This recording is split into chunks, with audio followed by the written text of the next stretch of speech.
It is now time for our weekly weather forecast with Nebraska Extension Ag Climatologist and Market Journal Chief Meteorologist Al Dutcher.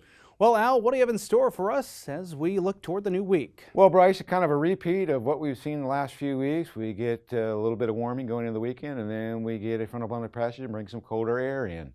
That's exactly what we had this last week. We've seen that cold air move in during the early part of the week, and finally started to see some warming as we got to the end of the week.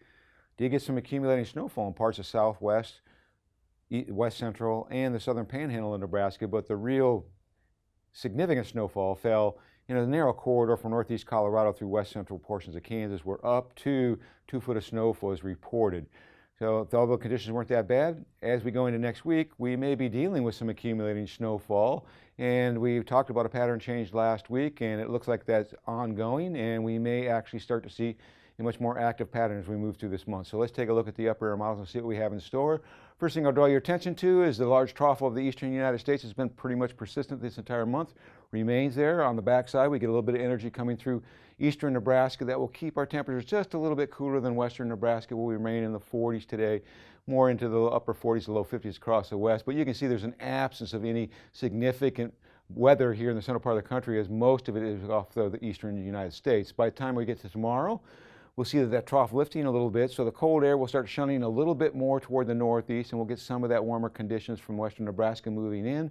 Should see 40s well widespread across the east and 50s across much of the western part of the state. Now on Monday, we start to see troughing action developing in the western United States and some energy shooting across the central Rockies. But in advance of that, we're going to have a good southerly flow at the surface.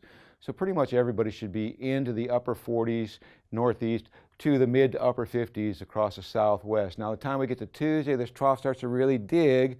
Some cooler air will start to move into northern Nebraska as this high pressure at the surface starts to build southward. Low pressure forms over eastern portions of New Mexico. That's going to start to spin some moisture up, and we should see some accumulating snowfall in the Black Hills, spreading some lighter snowfall across the northwestern half of the state. And as we get into Wednesday, that trough digs very far south into Texas, allows that cold air in at the surface, and over top of it we have the moisture streaming toward the northeast, so it does look like there will be a band of accumulating snowfall.